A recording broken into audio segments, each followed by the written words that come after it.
it's time to put all this back together. As you can see, I've lightened this up considerably. It's slightly patchy. I used like a cream peroxide. I find if I put it on a piece of plastic and just assemble it, so these edges end up kind of the same, or at least shaded reasonably. Doesn't look like two halves.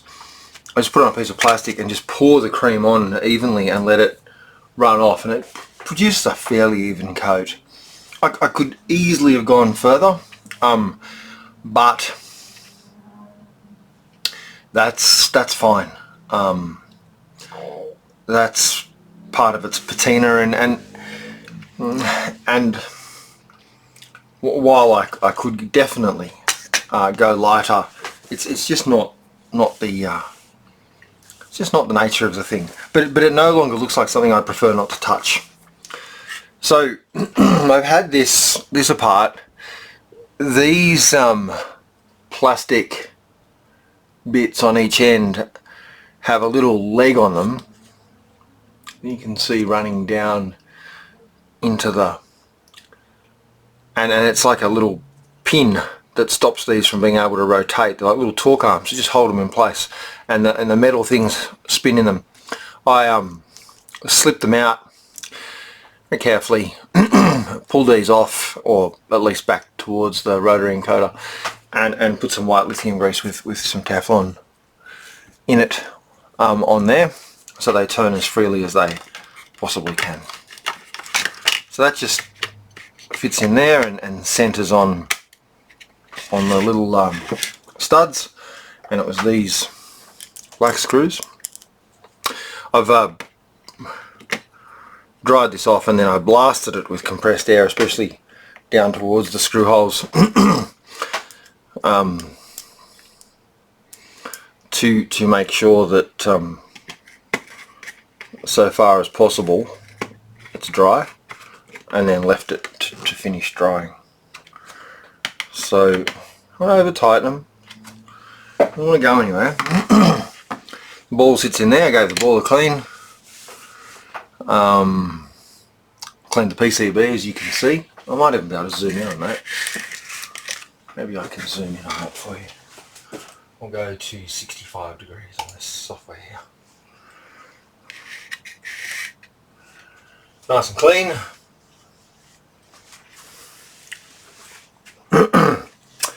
The cable was impossible to clean. It was healthy. The usual technique of some isopropyl alcohol failed to soften up whatever the filth was, and I ended up using acetone. Tentatively at first, but it worked for me with this particular cable. Now I have my photograph here that I took last time, which shows that the yellow wire on the connector is closest to this center screw. And so that is what we will do. Catch all pins. And that has to sit. Well, I wonder, will it go that way? If it does, that would be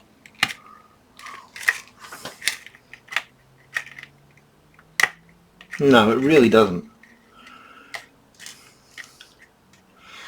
It was obvious before I cleaned it because the top side was dirtier than the bottom side, but these fellows, these little flexures and that are really clever, but great care has to be taken not to bend them, and the only real way to recover them then is with some heat and so on, or with mice occasionally. I've actually gotten rid of these melt studs, pulled the whole thing apart, resprung it, put it all back together and tacked it in place with some super glue and some primer, a cranolate based glue, and some primer, because it doesn't work well with all plastics, but the primer really helps. So that goes on there. Did that work okay at the cable gland? Yes, that gap's consistent, so that's okay. I didn't need to apply any additional force to that, I don't think. That looks pretty right. And so if we flip it over, we've got our screws, the two that we didn't get at first that were hidden under the legs. The really tall post you might have seen in the lid doesn't have a screw. So I did blow it out with compressed air and so on, but it's long enough so that ordinarily I'd be very concerned about screwing it together, but it doesn't actually have a screw going into it, so I needn't be concerned. We've got two in, we're most of the way there. As with all these things, you do them up very lightly, or not even really do them up at all, just get them started and get their heads centered up in the holes, and then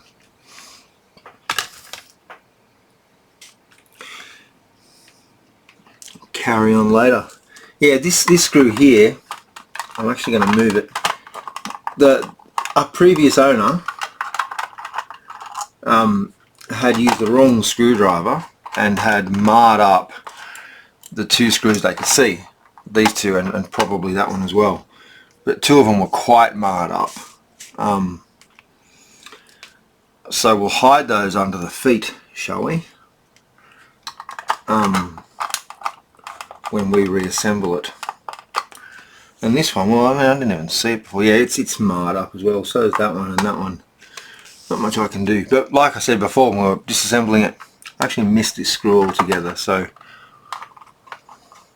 it's a bit hard to see. But we'll get the nicer two screws and put them in the place where they're easiest to see. So the previous owner had attempted to disassemble it, I'm assuming to clean it, because it actually worked just fine.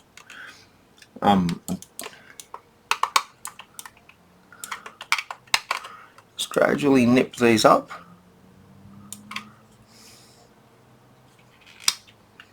Click that back over to Amiga, and actually in the plastic it says PC and M1 on there. Oh, what's going on with that? Maybe it's the same plastic for different trackballs. Maybe they use PC trackballs the same way. I think back in the day people used to use them for CAD and so on. So there we go, it's back together now.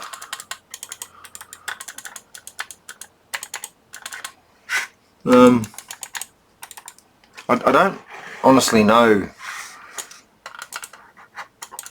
Maybe that's the action. It's a world away from where trackballs ended up. Beautiful thing. This is not nearly as ergonomic, but yeah, like I think I mentioned moments ago, they often use these for CAD.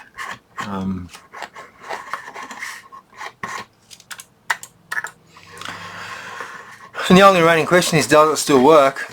I did end up having to run a cloth over this cable quite a bit to get it so that it wasn't sort of nauseating to touch. But I think it'll be fine. As you can see, it still has quite a bit of yellow to it, but it's fairly even, and it's not the deep milk coffee colour that it was before, that you sort of looked at it and wondered if it was covered in cigarette tar and nicotine or something. It no longer looks like that. It just looks like plastic that was made some time ago and has been looked after very well its entire life, which is really all we can hope for from these old computers. I'm very excited, and I will be treasuring this. It was on the basis it was given to me. It's not for sale, and never for sale, and nor would I want to sell it. A trackball for my Amiga. Very pleased indeed.